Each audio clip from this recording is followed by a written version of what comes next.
standing at the border of what we used to know. 5 points in the darkness make a different kind of show. They say we're better together, but what do they know when the stars align differently down here below? And maybe we'll rise when we cut all the ties. There's a flag that we fly under our own sky. Remember all the stories that your granddad told about a republic that wouldn't be controlled.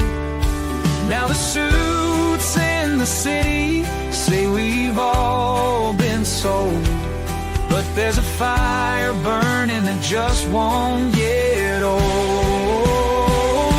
And maybe we'll rise when we cut all the ties.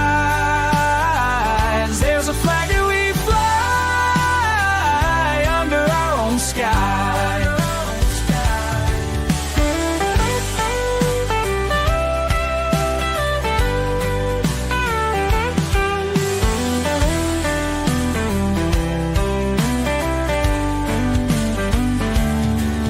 They draw their lines on paper, we draw ours in the sand.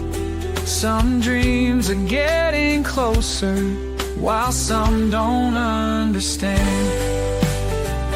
Don't understand.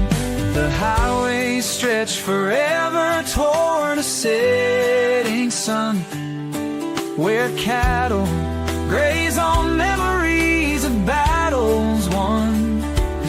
They say unity's the answer, but maybe we're done with playing by the rules of the chosen ones.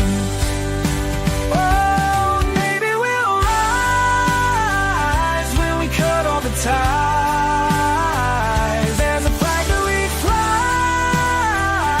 under our own sky.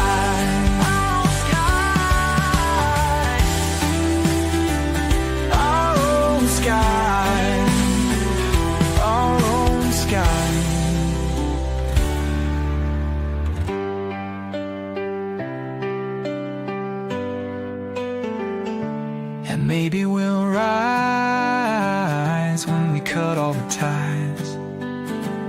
There's a flag that we fly under our own sky. Our own sky.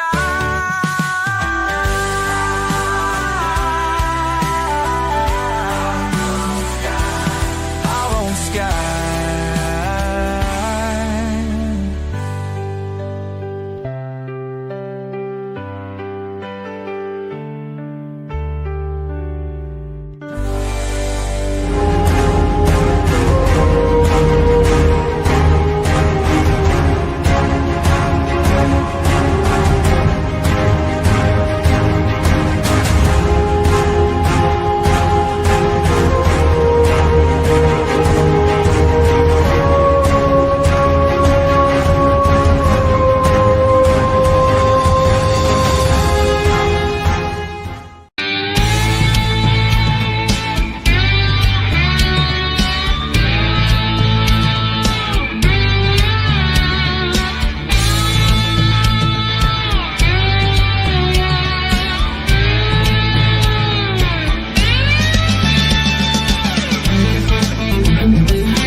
Wow, look at that. Even starting 30 minutes later than normal, and I'm still screeching in at the very last minute.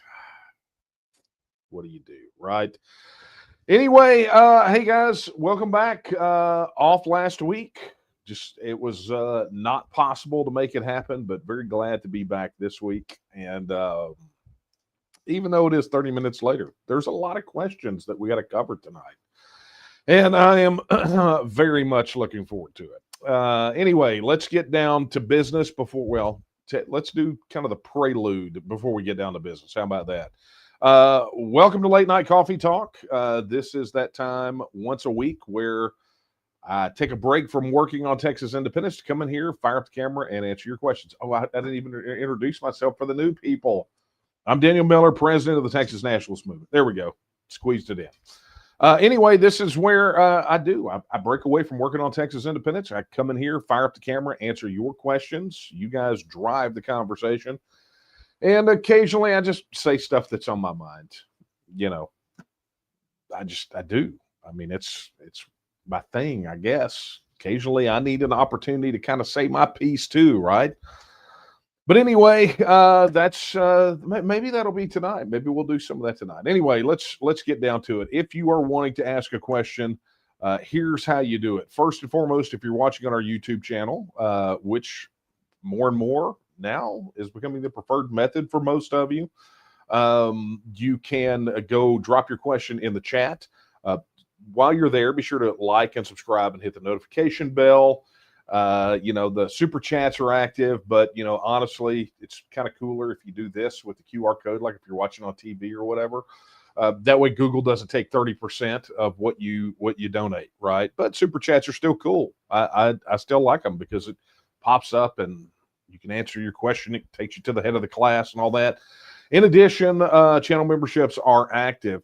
So be sure to get your question in chat. Additionally, if you're watching on Facebook, one of the Facebook pages that it's broadcasting on, be sure to drop your question in the comments and be sure to like and share while you're there. All of these things I'm asking you to do helps us defeat the algorithm. So you really need to do these things. Additionally, if you are watching on X, formerly known as Twitter. I mean, why do we just keep calling it formerly known as Twitter? It's just, I don't know. It's odd. I lament that every time we're together. And I'm sorry. I'm obsessed about things. But all you got to do is drop your question in the chat there on the video as well. And be sure to like and share. I guess it's just a share. It's not even a retweet anymore. Man, it's just so hard. Anyway, do all the Twittery X things that you got to do over there. Additionally, if you're watching on Rumble, be sure to drop your question in the chat on Rumble and, like it, do all those things. Even though they're not as algorithm restricted as the rest of them, it is important to give visibility that you interact with these videos wherever you find them. All right. That's a lot. I'm not lamenting that there is more than one option out there for social media platforms or video streaming platforms. It's a lot. Okay. I mean, I could just get on here and go, hey, look, wherever you're watching this, just do all the cool things. But, I gotta walk everybody through it. So, as I was saying before, apologies for not being here with you last week. I have warned you all, occasionally things will happen where I'm not able to be here, whether it's travel, previous obligations, illness. Sometimes things happen. And you guys know that I stay super, super, super busy. And, I try to be here every single week for you. So sometimes when I can't be, your grace is appreciated. Okay. All right. Let's get down to it. There's not going to be nearly enough coffee in this cup. I can tell you right now.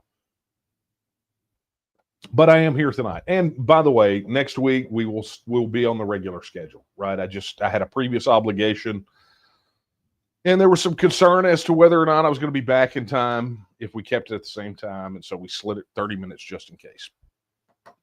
All right. Let's get to your questions.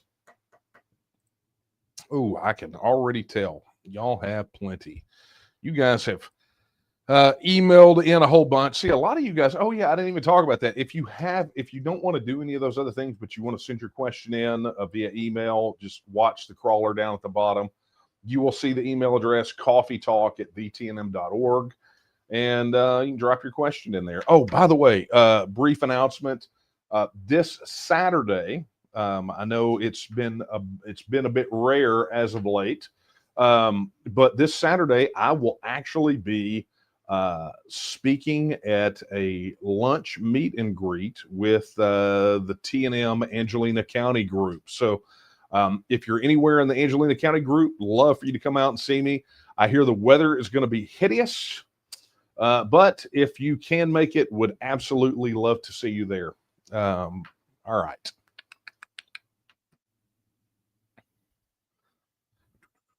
All right. Let's get down to it. Let's go to the email first because, man, we are backed up over there.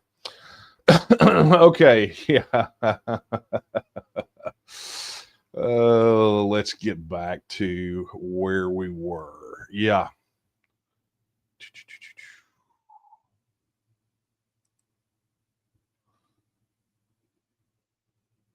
Okay, this is let's see. Yeah, this came in. Okay, this is from Caleb. Good evening, Mr. Miller. Cheers to another week working to achieve Texas independence. With the advent of big tech companies being forced to invade our privacy, would you recommend TNM members to convert Windows/Apple/Google products to Linux and privacy-focused alternatives? And it's a great question, Caleb, because it actually hits at two things that I have to contend with in my daily life: Texas independence and technology. And so, look, to I guess get down to the brass tacks of this and answer your question. If I have always been an advocate for people exploring other, let's just say, technology strategies, right? The challenge that you run into, and this is again going to be like a conversation I had with one of my tech clients. The challenge you run into is user adoption, right? So here at the good old off White House, and I say that because it's literally beige. I mean, look at the walls, right? Is that, for us, I mean, we've got obviously probably more technology than most people, the average person. And we have a bit of a mixed bag because of the various use cases that we have for it here, both personal and business. But for your average user, the changeover becomes a bit problematic, right? And I think Linux and a lot of these alternative, more privacy-focused operating systems all suffer from the same thing, which is wide user adoption. You wind up in that situation with any new technology, right? I mean, I've talked about this in relation to TNM Social back in its first iteration, right? Back before the TNM Social that you have now, or really even before the one that was before that, when we first started talking about this, talked about how user adoption is really the key. Are users going to use it when it's something different than they're used to? And so it really gets down into a user psychology situation, so that you have people that will try out some of these various operating systems, understanding why they're there, right? Why that they have more of a privacy bent, but almost always end up returning back to what's familiar, what is what their peer group has, right? Because peer pressure plays a lot into that, and their ability to do the things that their peers do technology wise. So, look, I fully encourage everyone. I mean, we know that we're living in just about a dystopian nightmare as you possibly can get. I've got there's an article that's being worked on right now for the Texian Partisan about the advent of flock cameras for law enforcement and some of these mass surveillance systems that are being set up in cities all over Texas. And, I mean, it's effectively one step away from China's social credit score situation. So, we've got major privacy concerns here. So yeah, I mean, I would I recommend that people do it. I recommend that people explore whatever technology works for them. I would just suggest to people that if you care about your digital privacy, you definitely want to be exploring technology that is not kind of mainstream right now. People, one of the things like one of the things I recommend to a lot of my clients, something that we use in the TNM, which is we use Google Workspace. People don't understand that Google Workspace, the company product, is not the same as the free product. And the mantra is always, if the digital product is free, then you're the product, right? Your data, your information. The corporate products and business side products are a very different story, a very different scenario where those are concerned. But that takes care of one particular use case. The vast majority of people, they're the product, whether it's Facebook or Google or whatever. You're the product. So again, Caleb, to your point, I would recommend that people do explore more privacy focused alternatives. But at the end of the day, while each of us individually is pursuing that, I think we as an organization, as a movement, have to continue to look at the policy aspect of this and understand that so much of this is being allowed or being driven by a sort of hand-in-hand approach between government and big tech, and we got to be on the lookout for that sort of thing. So, good question, Caleb. Thank you for that. I could talk about the technology aspect of this stuff all day, but I am not going to bore everyone. It's what I have to talk about these things for a living. So the technology thing. So a little bit of a crossover, I guess. All right, let's get down to it. Let's see what we got over here in the. Oh man, you guys are chat. I'm going to have to bounce back and forth. Okay. Wow. All right, man, who got in first? Wow. Okay, we'll take Matthew. Matthew says, this is the first time I've been to one of these late night coffee talks. Hey, salute to you, Matthew. Welcome. Thanks for coming. So I'm just going off of what you just said. My question is, how does TNM plan on reaching younger voters and Texans in general? That demographic has proven to be essential to getting things done in recent years and is one of the reasons Trump won 2024, from my knowledge.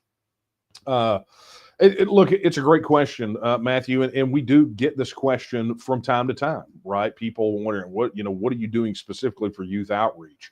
Our message, the message of the benefits of Texas independence, and actually, I think we had this conversation when when I was on Tim Pool the last time, when I was on Culture Wars, maybe.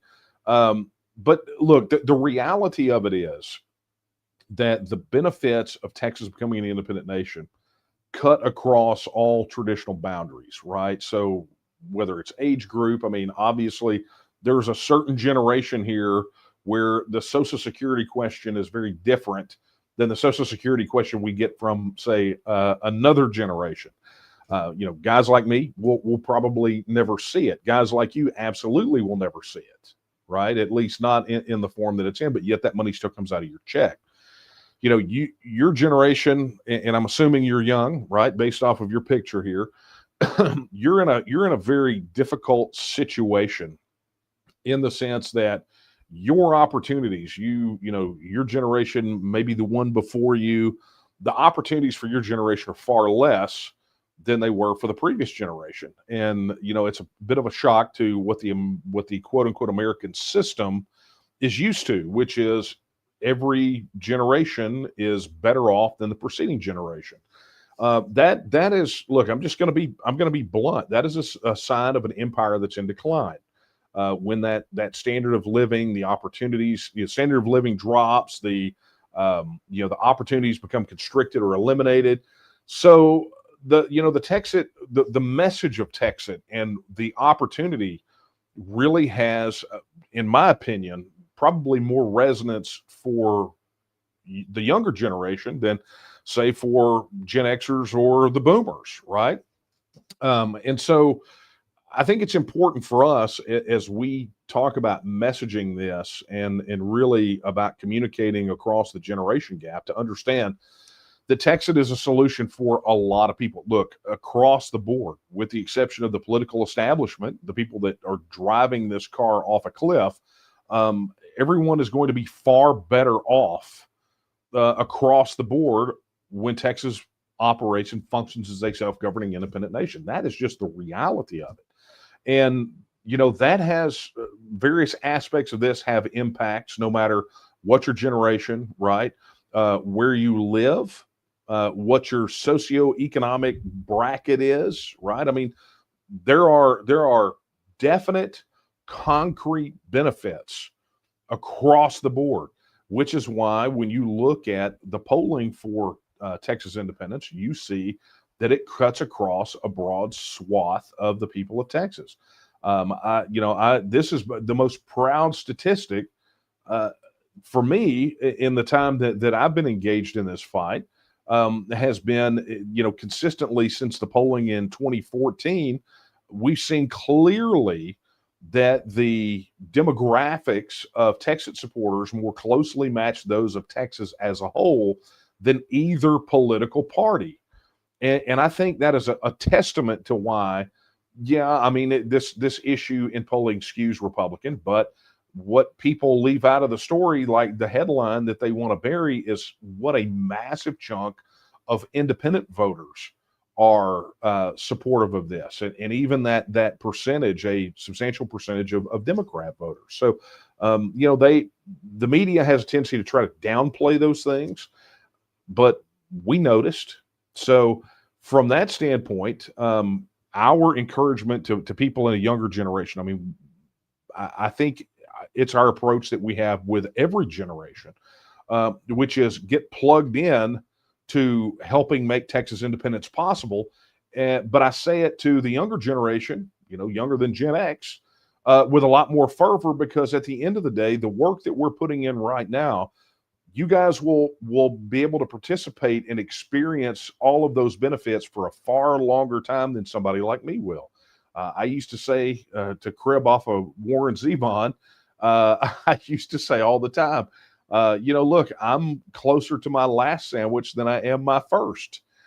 So, I won't get to experience a full life of, being Texas being an independent nation, but you will be able to, if we all throw in and get this done, you will be able to experience probably the majority of your adult life could be spent in a self-governing independent Texas. And to have the opportunity to go out and build a brand new nation among nations on the earth is just an opportunity that can't be squandered. So, when we talk to various people, the message is always the same. What specifically we talk about and the advantages that we highlight may be customized or tailored for that particular age group. So I'm not sure if I hit your question all the way, Matthew. If not, feel free to reach out. But that's just my thoughts on the matter. So thank you for that. Okay, here we go. Let's go super chat. Chris Powell, thank you for the $49 super chat, sir. He says, speaking of which, let's get rowdy. Does everyone know about DC/Trump interfering with us, censuring a rep, and most Republicans caved again to DC? There are some questions about that, Chris. So thank you for that. Let me grab another question about that real quick, and we'll just take those as a bundle. Let's see here. Okay, where was that other one? I know I saw it here. Yep, via email, John Bolgiano. John, he says, your thoughts on the SREC failing to remove any of the censured legislators from the RPT primary ballot during their recent meeting on October the 11th. I will say, and it's good that Chris and John both sent these in. I think there may be a couple more of those in here, but let me just say this. When I made the post that I couldn't do Coffee Talk last week, everyone, I say everyone, all the messages I got were disappointed that I couldn't make it, concerned, but disappointed that I was, because they wanted me to talk about this one thing more than anything else. And so for those of you who don't know any of what I'm talking about, let me just give you the high points, okay? Without going all the way back through history, right? So Republican Party of Texas has something called Rule 44, which is essentially discipline for their organization. That says, look, if we have a representative, an elected official that violates the priorities or the principles of the party, then their local party can their executive committee at the county level or the portion of the county that their district covers can go in and issue a resolution of censure. Okay, not censor, but censure. Okay, it's a rebuke, is what it is. And it really, that was kind of the first sign many years ago when Rule 44 was passed that the Republican Party was actually thinking about doing something with these guys that just slap on a jersey with a team name on it and then go in there and just do whatever they want to do. And so, I'm not going to go into the entirety of the rule because you can look that up yourself, and we don't have time for it. I mean, I could do a whole podcast on it probably. But that being said, this last convention, they added teeth to Rule 44. And part of that, that all came about because you had elected officials being censured. And basically it was like, okay, well, essentially the party can take a position against them. They can come out and publicly condemn them and send mailers into their district or do, but there were no real teeth. There were no real consequences that these guys could levy against electeds that stepped outside the party line. And look, I understand it. Look, even if you're an independent voter, you're not a Republican voter, or whatever, I get it, right? Would you want somebody wearing your team jersey and going out and doing stupid things that are against your principles and against your values? I don't think so. I don't think so. I know here in the TNM, we have a very stringent code of conduct, and there have been multiple occasions where we have had to invoke that code of conduct, and we literally threw people out of the organization because they violated the code of conduct. Because I don't want, it's not just me, the organization doesn't want people out there saying and doing things that then they think that that's what everybody in the organization's like, right? So I totally get it. As a private organization, every organization has the ability to police its own members and say who can be in and who can be out. And that could bring a whole other conversation about the open primaries versus closed primaries, not even talking about that. So this last convention, they added teeth, which essentially said that as the censure process got to the SREC, the State Republican Executive Committee, could vote to impose one of three penalties, right? To publicly condemn, to spend money against them, or to remove them from the ballot. And that was the controversial part of it, right? Are they going to be able to, they're going to remove these people from the ballot. They're not going to let them run as Republicans. They essentially not remove them from the ballot, but not accept their application to run as a Republican.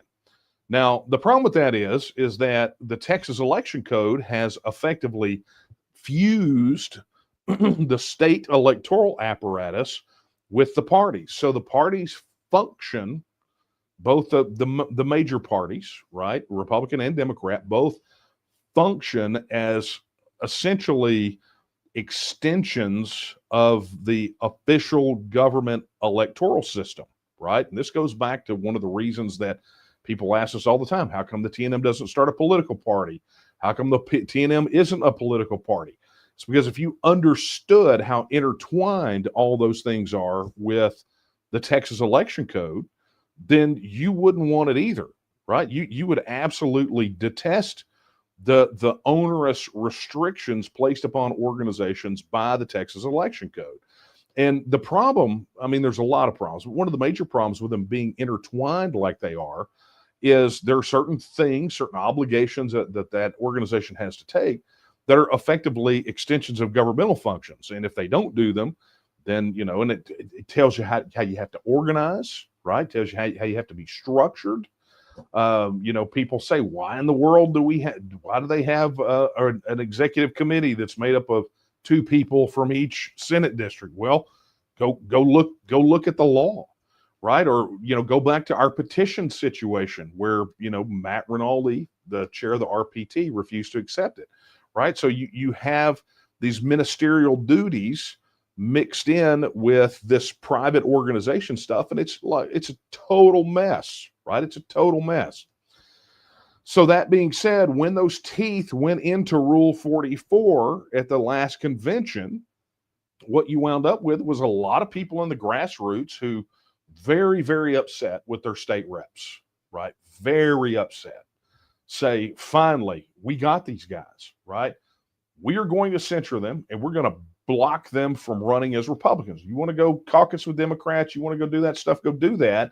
But you're not going to wear our team jersey. At least that was the perspective and the perception from the very conservative grassroots. And boy, after this last session and the way it went down, they went to work believing that this Rule 44 censure had some teeth to it, that they were going to be able to finally knock some of these guys out of the boat from running as Republicans and voting and acting like Democrats. They filed their censure resolutions. They went through the process. And at every stage of the process, it felt as though, and this is coming feedback that I've got from the grassroots, that somehow at the state party level, the bar kept getting higher and higher. But finally, at the end of the day, they wind up with, these resolutions at the SREC. And so what John talked about, what Chris Powell's talking about, is what went down at this last meeting of the State Republican Executive Committee, where they took up these particular censure resolutions. I will admit, I watched the entire thing on live stream. Nate Smith, our executive vice president, Daphne Armour, our chief of staff, were there in person because they had the SREC meeting took place at the Capitol. They were there in person. I swapped messages with several SREC members during the whole day, right? And at the end of the day, what happened was, when it came time to issue out the penalties, they were not issuing out that third penalty, the one that would not allow these people to file their filing paperwork to run as a Republican. They were not blocking them from the Republican ballot. And it got really interesting when it got to Jared Patterson, because in the middle of deliberation for that, they went into an executive session. And it wasn't until later that news leaked out that during that executive session, there was a phone call from the White House, an official at the White House, essentially threatening the SREC and telling them, wait, okay, there we go. I froze up for a second. There was a phone call from someone at the White House to the SREC that was put on speakerphone that essentially said during this executive session, if you remove any of these people from the ballot, and it's odd that they got to Jared Patterson when this call happened, because I think he was probably the closest to being removed, given some of the comments that were said about him and the way people feel about him and the way that he's behaved. But they said, if you remove these people, any of these people, it's going to, we're going to make sure you don't raise any money. I mean, that was the gist of it. And everybody, I think, understands that the Republican Party of Texas is hurting for money, but all political organizations are hurting for money right now. But the other thing that was allegedly said was that it would hurt Trump in the midterms if that happened, if that was to go through. And so what happened then was you saw a bunch of SREC members fold like Superman on Laundry Day. And at the end of the day, not a single one of the censured representatives was barred from filing as a Republican on the ballot. Now, that being said, there's a lot of commentary there, a lot of thoughts. So that's the high points for those of you just now catching up. I know it was a bit of a setup, but here's the bottom line. I think there's a lot to be said about the fact that one phone call from a 202 area code can effectively shut down the grassroots. Now, I'm making no commentary whatsoever on whether the censures were right or wrong. What I am saying is that the people in the Republican grassroots were promised teeth on Rule 44. And one phone call from 1600 Pennsylvania Avenue removed those teeth, right? It just basically said, you have a say until you don't have a say. And I'll be honest with you, I think it really is analogous to our entire situation with the federal system, right? So many of these politicians, these electeds, whoever it is, they are very Texas first until they're not, right? Until they get the call, till they hear from somebody at the federal level that says, no, sorry, if it's good for Texas, it doesn't matter. This is what we want. And so from that standpoint, I think I think the reaction was disgraceful. I think it was cowardly, and I think it was not necessarily Texas first. Now, I know people that did not vote on the removal for strategic reasons, right? And I understand that, and I totally respect that. But anyone out there that changed their vote on that issue simply because they got a phone call from the White House needs to have their head examined. They don't need to be on the state Republican executive committee because they are not putting Texas first. They betrayed and backstabbed the grassroots that spent the time to vent their frustration through a system that they were promised would work and would listen to them. And they were shut out by a single phone call. So, look, kudos to the grassroots out there that did all the work. Shame on the people who were going to vote for it and then voted against it solely because of one phone call. And to the people that were going to vote against those removals for the strategic reasons related to the lawsuits and the open primaries and some of those things, I thoroughly get it. And I probably might have been in your situation because I understand strategically where the Republican Party of Texas is and why they have to tread very lightly. The problem is that when they had to tread lightly, they had to receive that very unfortunate phone call from 1600 Pennsylvania Avenue and then tread on the grassroots who put their trust and their faith that the SREC would stand up and do the right thing and listen to the people.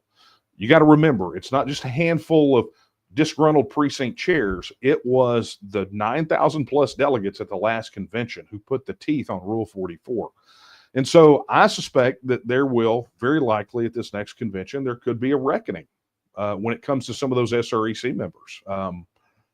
You might see a bit of a uprising at the convention, some repercussions for not listening to the grassroots. I feel that in my bones that it is very likely to happen. So anyway, I knocked out John and Chris and several others that had sent emails in about that. And frankly, I got that off my chest because I've been hanging on to that since last week. So there we go. All right. Let's get down to it. Let's get to some more of these questions. Holy smokes, man. Okay. This is from Michael. Okay. Are you doing all right, Daniel? Your health is the most important thing, brother. Take care of yourself first. We all understand. Go. I'm not sure if go was a command. I don't know. Where should I go? No, look, health-wise, I'm fine. No, last week was just, it was not, I was not sick. I was, I have to work too, right? And it's election season. So, and I have some clients on the for my technology consulting and development that are in the midst of campaigns. And so, sometimes days just stack up, right? So no, man, I'm good.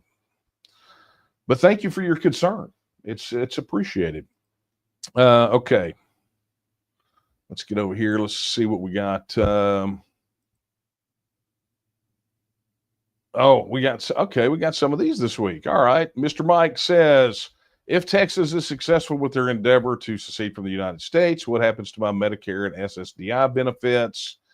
And I do believe here's one from Lisa, who essentially says the same thing.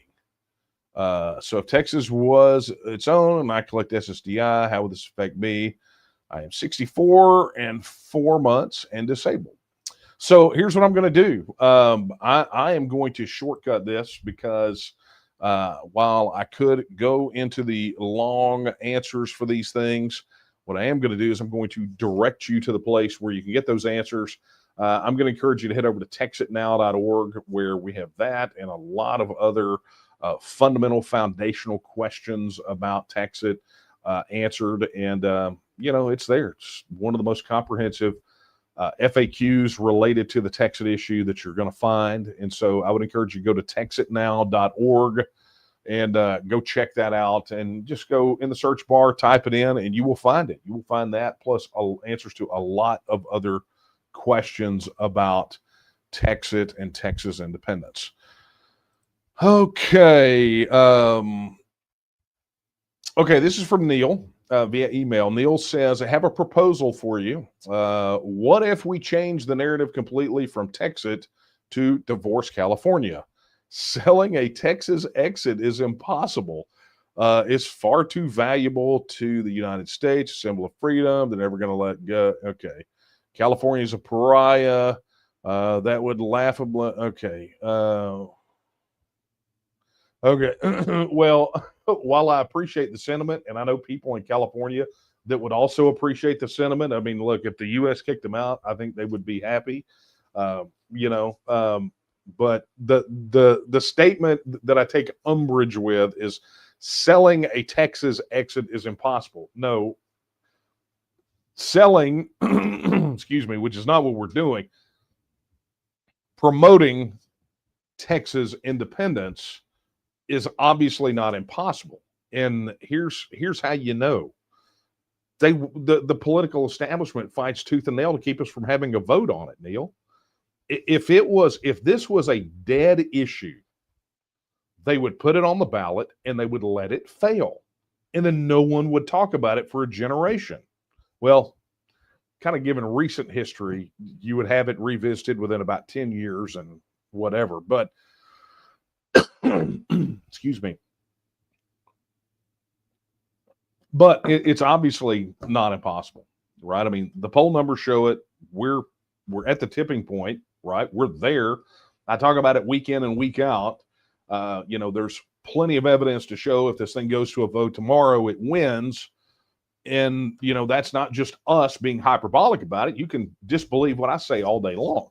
That's like polling. But even if you don't believe the polling, if you say that all this other crap is just that, it's just crap, then what you got to do is you got to look at how the opposition reacts to this. And how the opposition reacts to this is they will fight tooth and nail and have to prevent us from having a vote on Texas independence, right? I mean, that's what they do. And there's only one reason to fight against that. Thank you very much.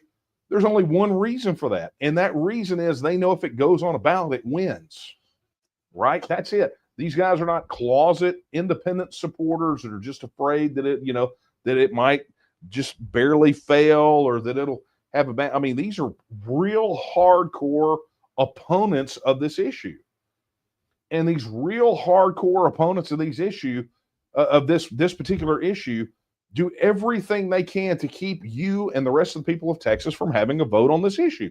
And there's only one reason to do that, and that reason is that we will win the referendum on it. So, to talk about this being an impossibility.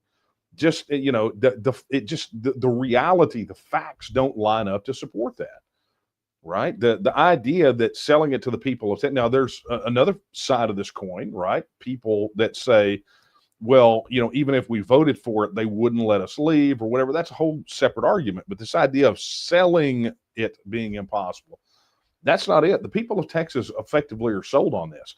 They just haven't been able to express that in a way that has meaning yet, which is why we work so hard to connect with voters, to build the critical mass, to build the infrastructure that's necessary to push this thing forward legislatively, to give you and everybody else out there an opportunity to vote on it. So anyway, thank you for your question, Neil.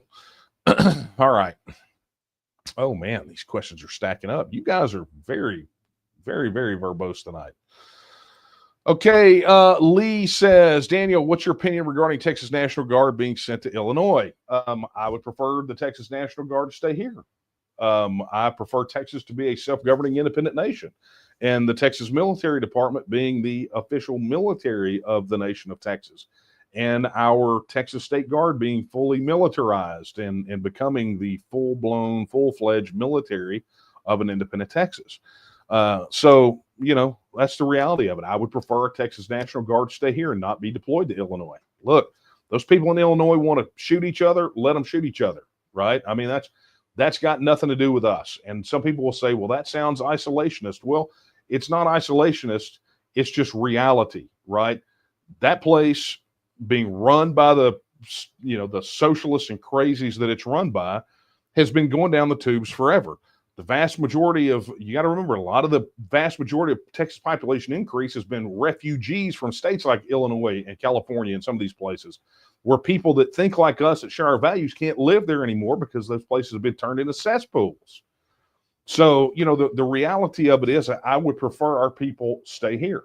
But it points to the fact that they were called up and sent, points to something that we've said all along, is that our focus here, even before a referendum on Texas independence, should be on full militarization of the Texas State Guard and shifting all of the resources that we have in the Texas Military Department to the State Guard, because the State Guard cannot be federalized and mobilized into federal service.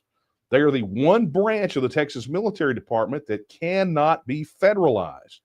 That was always the problem with, in my opinion, with Abbott putting Texas National Guard down on the border during the Biden border crisis. And, and that's a misnomer too, because it's been a border crisis for decades.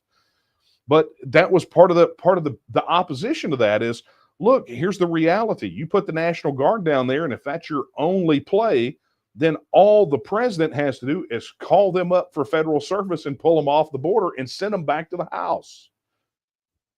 National Guard works off a bifurcated command. Yes, the governor is ostensibly the commander-in-chief, right, of the Texas Military Department, of which the two National Guard branches are in the Texas Military Department. But at any given point, those troops can be called up into federal service, which makes the president their commander-in-chief. So the State Guard has got to be the focus. It's from a policy standpoint, this is just what must be done. We must work on full militarization of the Texas State Guard and shifting all of those resources from the National Guard over to the State Guard and having our own proper military. But all of that is just stopgap, because at the end of the day, we need Texas independence and we need our own military. And the Texas State Guard can serve as the backbone of that, but we need to start allocating the time and the resources to the Texas State Guard now, not wait until after the referendum to do so. So anyway, thank you for that question, Lee. All right, let's get up here to email. All right, this is from Stacy. Stacy says, what do you think about the plans for the Alamo to install a cafe on the grounds of the Shrine to Texas Independence? It rubs me wrong, especially after the posting made on Columbus Day where they called it Indigenous Peoples Day. Kudos to Don Buckingham for correcting that mistake. Yeah, Don Buckingham has done a very good job in the General Land Office in the sense that she has taken actions to protect the Alamo and to effectively do the things that we fought for since we got involved in the fight for the Alamo in 2009, just 4 years, not even 4 full years after we started and became aware of what they were trying to do at the Alamo. I mean, we tucked in and literally we've been able to, obviously not single-handedly, a lot of people out there worked on this, but go out there and fight the fight. And everything we were asking for, with the exception of 2 things in 2009, have been done. Now, one of the things that really touched us off back then was the city of San Antonio's attempts to commercialize the battleground. In our view, that is a sacred battleground, right? That is where defenders, the heroes of the Alamo, that is where they shed their blood. That is a solemn place. If you're fortunate enough to go participate in the Alamo Memorial March every single month, right? We've been doing this for like 13 years now. The second Saturday of every month, we do a silent march and a wreath laying at the door of the Alamo. I mean, that's a lot of wreaths over 13 years, right? Every single month, no matter the weather, no matter, the nonsense, that's what we do, because that's how we view the Alamo battleground, and not just the chapel and the long barracks, but the entirety of the footprint. And what really set us off and got us involved back in 2009 was that attempt by the city of San Antonio to commercialize. They wanted beer vendors and all this other crap on the battleground. It's like that. This is a battleground, people. You know, our forefathers shed their blood on this dirt where you have paved over and, you know, wanted Joe Bob with his beer cart out there and turning it into a party central. And it's like, that's not what this is. You know, let's go do that crap at Arlington National Cemetery and see how you get away with it, right? The Alamo defenders did not have graves, right? That's why the cenotaph is there. You know, some of the remains were scooped up and maybe some of their ashes, but their bodies were piled and burned. So the place to any Texan is sacred ground, right? That's what the Alamo is. And so, you know, we successfully fought that. I mean, it was a tough go. I mean, it looked like they were about to turn the Alamo into Disneyland. And so, you know, we're getting some really good things happening there. Some decent management over there. They're bringing the artifacts. They're reclaiming. Like, one of the things we asked for, people said we were nuts for demanding it, but we wanted to recapture the entire footprint of the Alamo battleground, the entire thing, the complex. And they said that we were nuts. And by the time all the dust settled, they were buying all the property that made up the Alamo battleground. I mean, this was the result of not just public public demonstrations, but a lot of pressure behind the scenes. And I'm proud that we were able to play a major, massive part in making that happen. But yet here we go. News comes out. Well, they want to put a cafe on the battleground. Well, isn't this essentially the same thing that we were talking about, commercialization? Now, I'm going to withhold judgment on this until I get all the facts. I've got appropriate phone calls, messages, and emails out to get all the facts about this. But if it turns out to be that they're going to put a bar and restaurant on the ground, on the battlefield, we are going to raise the black flag yet again, and we're going to start charging into the middle of the Alamo Trust, and we're going to start raising holy hell on this thing, because I am not going to let these people continue to desecrate the memory of the people who gave their lives and their blood for our independence. And I would hope that you wouldn't either, right?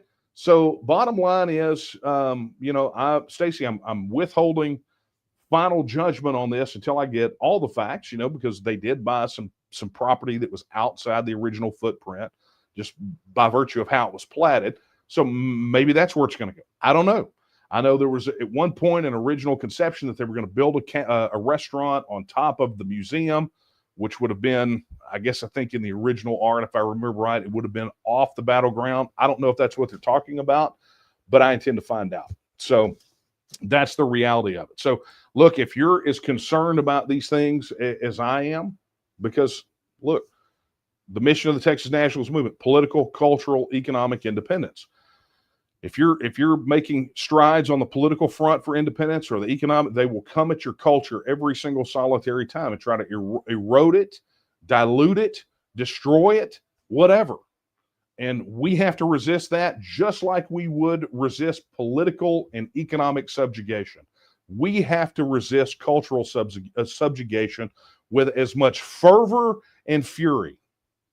And that's the reality of it. So keep you posted, Stacy. Thank you. Let's get over here to chat. I feel like I've been neglecting you guys a little bit. Okay.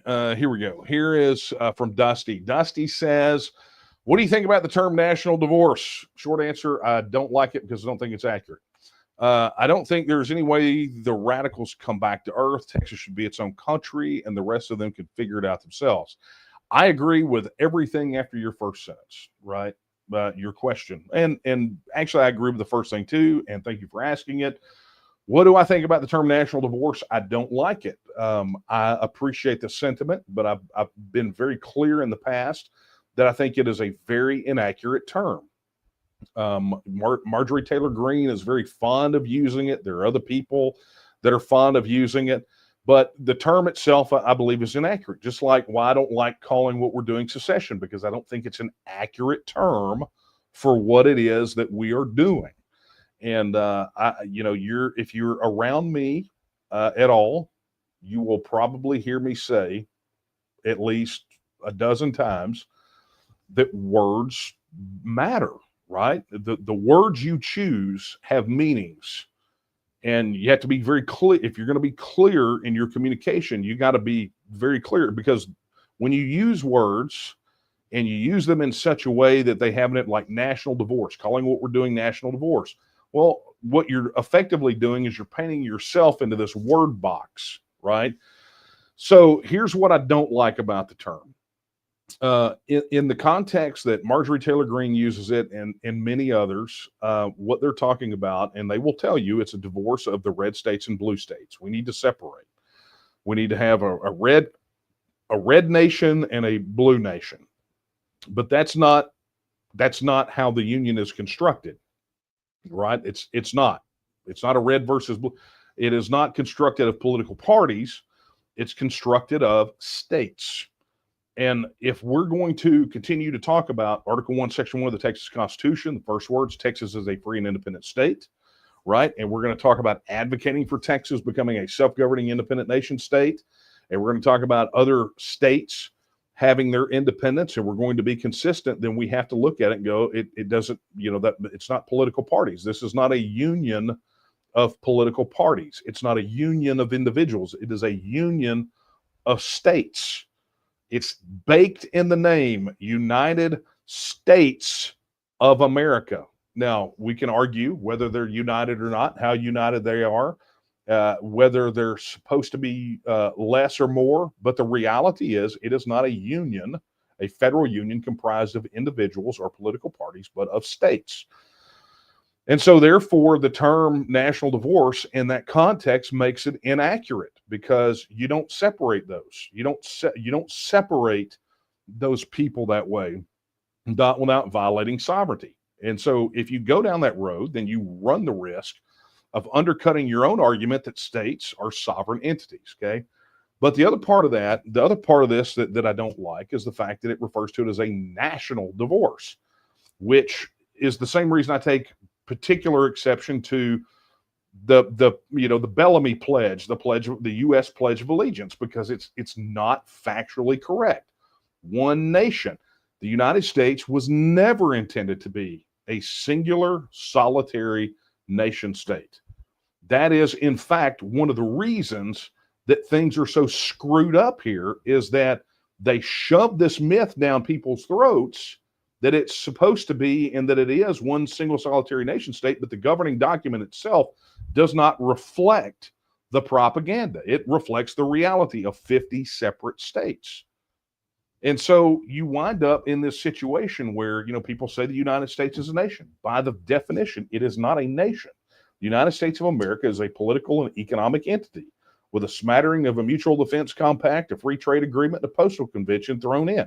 That's and a currency union. That's literally what it is. Okay. And so, when you talk about national divorce, I'm not talking, I don't know what other states are going to do, because at the end of the day, by virtue of the fact that each state is still a sovereign entity, each state has to make its own determination as to its status and its future. If it wants to stay attached to that political and economic institution called the United States of America, or be a self-governing independent nation, it's their choice to make. So there's not I've heard people say all the time, well, Texas needs to leave with these other states. Why? Okay. So does that mean we just all vote on the same day? Because Arkansas doesn't get to vote for us. Texas votes for Texas. That's what we're fighting for to begin with, right? Let Louisiana determine Louisiana's fate. Let California determine California's fate. Let New York determine New York's fate. But ultimately, let Texans determine the fate of Texas. That is the reality. And that's what we're striving for. So much like the word secession, right, which is a very 19th century word, I think national divorce is so inaccurate. It to me, and this is just my opinion, I think there are far better terms to use than national divorce. Now, is it catchy? Is it a slogan? Look, secede fits on a bumper sticker, right? People love to default to that. But the reality of it is that when you start talking about national and nation state independence, you got to go beyond the bumper stickers and the slogans and the simplicity, because trust and believe, someone who has studied these independence movements for many, many, many years and has participated in the largest one in North America and led it. Um, well, to quote Dr. Quartrup, there's poetry and there's prose, right? The campaign up to the referendum is poetry, and then after the referendum, it's prose, right?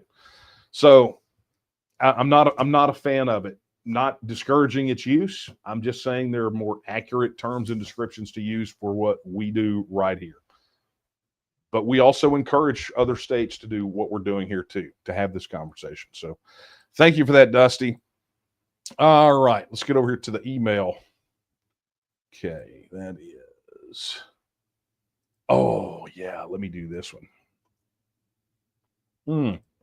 Okay, so yeah, let me do this too because I neglected to do this. So this, if you're watching this QR code here somewhere, I can't really do this. I'm kind of backwards.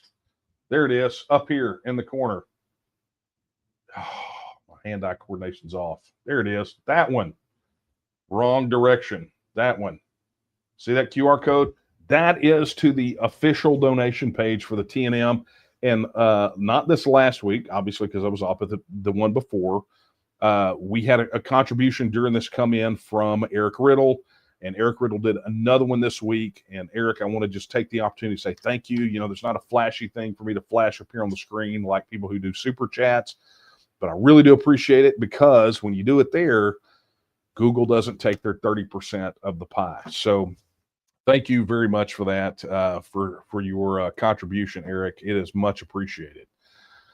All right, let me take this one via email because this is funny. Because here's what I'm gonna do, guys. If you really want to watch me drive somebody up a wall, this is gonna be fun. So I get this email from Jody here, and so I literally just have to say this, okay? You don't get to drop me a message and demand that I talk about something else, right?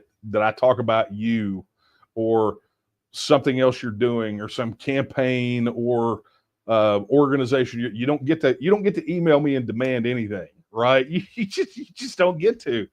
And so the fact that I'm going to call you by name, Jody, thank you for sending the email, but understand there is not a game that they could create that would make me mention what you're demanding that I mention in this email. Welcome to the marketplace of ideas.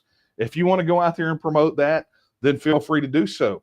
You don't get to demand that I promote it for you because that's called involuntary servitude, and we don't do that here anymore. So I'm not going to apologize. I'm just not going to do it.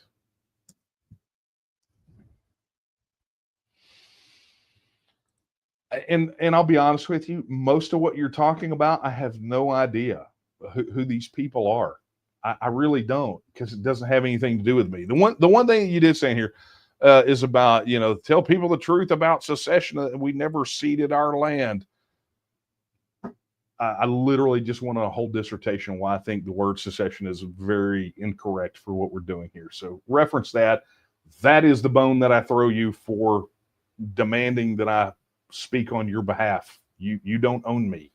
Okay. So, well, that was fun. I was, glad to do that. Like I said, I'm not going to apologize. Okay.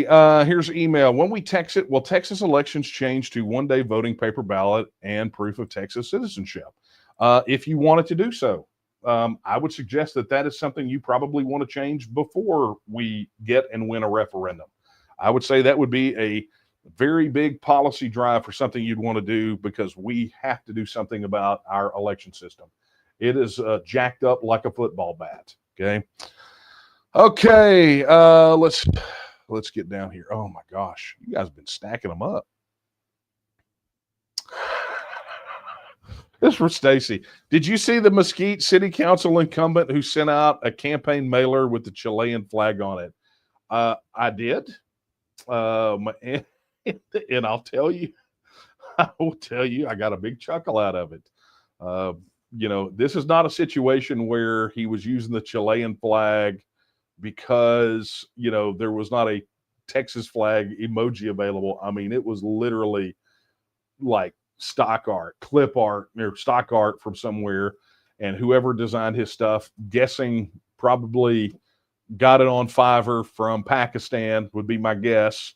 They don't know the difference. The Chilean flag and the Texas flag look very similar to everybody out there. Yes, I saw it. I got a massive kick out of it, and the fact that he had to send that out and really embarrass himself for all. I mean, I wonder how much he spent to do that.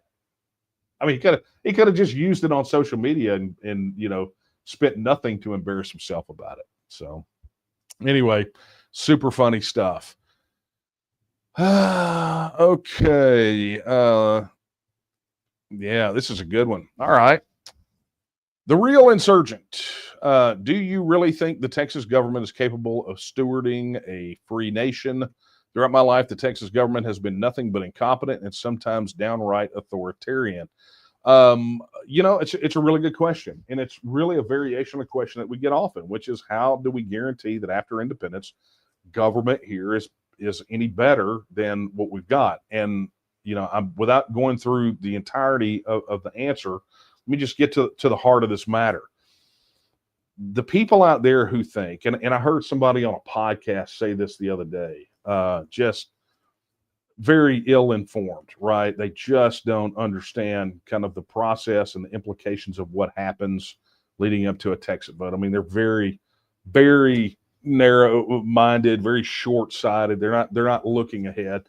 I chalk that up to either ignorance or stupidity from the people that I heard it from. But the reality of it is that anybody who thinks that the current makeup of the state of Texas government will be the ones taking us out of the union and leading us after independence don't understand the impact that this process has on the political system. Okay, so let me just kind of give you some numbers, and I've talked about these before, and I'm just going to hit the high points of this because I'm definitely over time tonight. But here are the high points. Here's the reality of it. The reality of it is that we know that average voter turnout. There's been some adjustment to those numbers. I know that in the TEXIT book, I think at the time that we published it, the average voter turnout for independence referendums was 85%. That number is down a bit, but not by much. I think it's down to like 78%, which really constitutes a super high voter turnout. Now, granted, there are some elections that were thrown into those additional numbers. Dr. Quartrip worked up and got, I think there's a spreadsheet that he sent over that's got some updated numbers, but there are some real low performers in there. That's when you kind of go all in, like all independence referendums, even ones that were not, shall I say, well promoted, right? Shenanigans. Okay. But that being said, I would say that you're still in that 80% plus range. Okay. When you see the numbers for Texas independence, you gotta look at this from the number standpoint and the process standpoint. So, let's just say you go on the low side, right? That you've got 55 to 60%, right? That's kind of where we project will be. It's somewhere between 55 and 60, perhaps even 65% when it goes to a vote. Okay. So you take a 80 to 85% voter turnout, and then you apply that number, that 55 to 60% to that for voter turnout. What you've got is somewhere in the ballpark of about 9 million. If voter rolls don't increase anymore between now and then, somewhere around 9 million plus voters that are on the TEXIT train the day after the referendum. The reason that we structure the Texas Independence Referendum Act with the timing that we do, right? If you look at the bill, you will see that it calls for, when passed by the legislature, that the vote is to be held at the regular November constitutional amendment election. So if you're voting for constitutional amendments right now, imagine that on that ballot was the question, should the state of Texas reassert its status as an independent nation? the Texas Independence Referendum Act passed, that's what would be on the ballot. Well, you got to remember, so let's just kind of walk through the timeline. Passed by the legislature, we have the vote at the beginning of November, and then immediately after that, within 2 weeks, is when the filing window opens for candidates for the next election cycle. So imagine for a moment that you're one of these establishment guys that publicly took a stance against Texas independence, and your position just got overrun by 9 million plus Texans, and you go to file to run for office again. What do you think your chances are going to be of getting reelected? I'm going to give you a hint. It's probably going to be 0, right? Or maybe as close to 0 as you can get without it being actual 0, right? But the fact of the matter is those 9+ million voters don't disappear, right? After the referendum, they don't evaporate. What we have seen time and time again in independence referendums is that this, by virtue of the debate that takes place and, the fact that these things drive high voter turnout, those people don't dissipate. What they want is they want it to be carried out, their will, the will that they expressed in the referendum of being independent. Some people will say, well, what happened to Brexit then? And I'm going to tell you that Brexit was a victim of not following this process, right? Because essentially what you had was a whole host, after the Brexit referendum came back in the affirmative, you had a whole host of anti-Brexit people all in power in Westminster. I mean, that they packed the government like a bunch. All the remainers were still there. And what do? They drug their feet like crazy. I mean, and so you wind up with them stymieing and stifling the process. Well, that's because general elections were not immediately on the horizon right after that vote. But our situation is quite different, because you got to understand, within 2 weeks of when the referendum would be held, the filing window opens. A month later, it closes. The primaries would be March of that next year, and the general election in November of that next year, and then the next legislature sits. So, I mean, you're literally looking at post-TEXIT referendum. You're looking at a complete obliteration of anybody in Texas government that stood against those 9 million plus voters on this particular issue. And to give you an idea of what that number looks like, the number that would be voting in the affirmative for Texas independence will be greater than the number of total votes cast in any election for governor here in Texas in any cycle ever. More than those numbers combined, right? So you wind up with this tsunami effect, this tidal wave, that from the referendum all the way through until it gets carried out. And that's, we talk a lot about how the timeline of having a part-time legislature, 140 days every other year, how that hampers us. But at the end of the day, if you look at that timeline and kind of look at what we've done with the wording in the Texas Independence Referendum Act, what you find is that in this instance, we get to take that scheduling, that sort of the cycle itself, and make it work for us as opposed to against us, like it will up until we get the referendum bill passed. So very good and insightful question, but there's actually a video on the YouTube channel, if you want to go check it out, that kind of goes through this about the reasons that Texas government is so jacked up right now. And I would encourage you to take a look at that. So thanks for that question.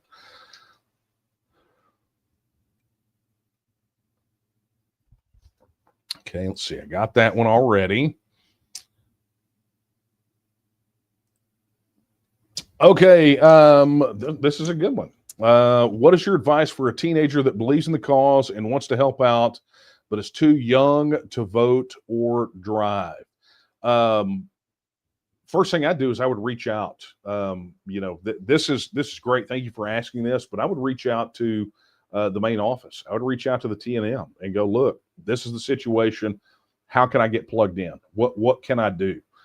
Because look, not everything that you got to do in the TNM requires you to vote or to drive. And that applies whether you're too young to do so, too old to do so, right? You're never too old to vote, but to drive. or anywhere in between, right? There are plenty of things you can do to help advance the cause of Texas independence. So I would encourage you to reach out, go hit us up on the contact form on the website. Let's explore ways that we can get you plugged into what you're doing, to what we're doing. But thanks for reaching out, man. Appreciate it. Okay, let's get down here. Oh. All right. I'm going to take, let's see, hang on. I think this is my last one. Okay. Because the other, well, I'll take the one after this, but only because I'm going to be able to make it funny. Trading for Science said, have you ever thought about speaking at a big university to move things faster, get to the finish line? I don't know. I mean, we were invited. So I'll tell you, I was invited to speak at University of Stirling, right, back during the Scottish independence referendum. That was an interesting story. Maybe I'll save that one for the book, but it's one that I was never able to. It took me 10 years to solve the mystery of what happened with that. And that's a whole other topic. I'll either save it for the book or do a podcast about it. But that was a 10-year mystery that got solved randomly by, oddly, an interview from a student at another university in Scotland. It's a whole other conversation. But that being said, speaking at a big university, look, we're always open to speaking opportunities. Always. I mean, I can't tell you how many groups, organizations, places that I've spoken, and not just me, other people in the organization. So we're always open to those sorts of things. I'm always willing, probably much to my own detriment sometimes, to take these. But I've never been afraid of the jumping in the scrum on these. So if you have ideas, want to make it happen, help us make it happen, I will give you the same advice I gave the previous questioner, which is reach out, hit us on the contact form, and let's have that conversation. Okay, let's see here. I think we're going to do the final one. Man, this was going to be funny, but I don't have a graphic loaded. That really bothers me. William, what would an independent Texas look like? It would look like it looks right now. It's the same shape. See, how is it? I have a flag. I mean, a Texas map right there, right? If only I could turn this thing. No, I get your point. That is I don't know if you're talking about the shape. I don't know. I'm guessing you're not, but maybe you are. But this would have been a great opportunity for me to flash up just a picture of the outline of Texas. But alas, it's not loaded in the deck. So we missed it. But William, if you send a question in next time, if you want a little more clarification, you'll add a little more clarification to it, I'll be able to give you an answer, I believe. Okay. Wow. That was a lot. And I'm going to tell you, I was able to blow through it tonight. And hopefully I covered a lot of what you guys were looking for me to cover. And I really do appreciate it. Missed you guys last week, very much so. And very glad that we're able to do this week. And for those of you that stuck it out with us 30 minutes late, this is see, some of you guys don't remember, we used to do this from 9 to 10 every Wednesday night, right? So people say, well, why is it called late night coffee talk? Because it's not even late. Well, it used to be later. I mean, look, I could do this at midnight. I mean, you guys don't understand how little I actually sleep, right? I could do this at midnight. You guys wouldn't show up, but I could do it. It wouldn't be a problem for me at all. All right. Let's wrap this up and let you guys get back down to it. Hey, a big thank you to our YouTube channel members. You can see their names scrolling down there at the bottom. They, between our YouTube channel members, the super chats, and the donations too. Let's see if I can actually get this right. To that right there. Okay, I can do this. To that right there. I can't. Anyway, those who donate to the TNM, it's because of y'all that we're able to do this and continue the work. I mean, look, we've had some great things. 2 trainings of the Texan Arise volunteer training down, and got more on the way coming in November. I'm going to be working that thing almost right up until kind of drop dead for the election into next year. So very excited about that. And thank you to everyone who participated in those first two. We've got so many things happening, and it's you guys. It's these guys down here, the super chatters, the donors. Oh, see, I did it right there. There we go. See, I figured it out. And the ones that hit that code right there that donate, you guys make it happen. If it were not for you, we would just be an online organization like some people that allegedly have a podcast say we are. You're just online. Well, we got 60 counties that are organized and that say otherwise. So tell that to our local our local our county groups and our county coordinators and our county organizers that are out there in the scrum contacting voters every day. Tell them that, right? But anyway, thank you to all those. And hey, look, I know I mentioned a couple times already, but if you are not already signed up on TNM Social, it is exclusively a social network for supporters of the Texas Nationalist movement. If you believe in the political, cultural, and economic independence of the nation of Texas, then look, you want to be around people just like you. You want to be able to communicate with them, and you want to do so because other platforms like Facebook, like X, like even YouTube, right, who not popping notifications for new podcasts and things like that. Look, this is TNM Social is the place where you're going to be able to communicate and connect with like-minded Texians and organize to get the job done for Texas independence. So I'm going to encourage you right now, if you are not already on TNM Social, head over to tnm.social, or you can go to the Apple App Store, the Google Play Store, download the mobile app and sign up there. Don't just assume that you're on there just because you registered support. It's not the same thing, right?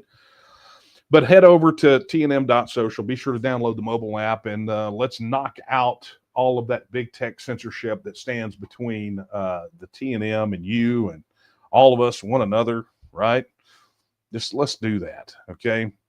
Additionally, look, if you want to get your very own TNM branded merchandise, and I noticed some of you guys getting set up for the colder weather, right? Hoodies and sweaters are. I've been seeing orders come through for those, and look, TNM branded merchandise plus a lot of other things, man. A lot of really cool swag related to Texas independence, and of course, all the net proceeds from Texian Store go to support the work of the Texas Nationalist movement. So head over there to TexianStore.com and get your TNM branded merch today. Additionally, look, if you want unfiltered news from a Texas Nationalist perspective, head over to TexianPartisan.com and get the pure, unadulterated, unfiltered truth from a Texas perspective. Make that happen. And of course, I'll show this again. If you have questions, basic questions about TEXIT, I mean, they may not seem so basic to you, but understand that we have thought this through, right? And we likely have an answer already for you for whatever question you've got. So whatever that is, head over to texitnow.org and check out the largest FAQ on the issue of Texas self-determination that's out there. Answers to just about every question you can possibly imagine, because as you can imagine, we have gotten pretty much all of them. All right, friends, that is going to be a wrap for Late Night Coffee Talk tonight. Thanks for not only showing up late, but also staying late, because we went well over time. And thank you for all the messages of concern for why I was not here last week. Nothing major. Just sometimes it can't happen. Hope to see you if you're within safe driving distance of Lufkin. Hope to see you in Angelina County this Saturday at that meet and greet. You can find out more on tnm.me/events. Go check out the events on the event calendar and get plugged in. In the meantime, friends, I will leave you with the words that I leave you with every time we're together. They're not my words. They're the words of Sam Houston when he said that Texas will again lift its head and stand among the nations. I believe that time is now, and the question is, will you stand with her? Good night, everyone.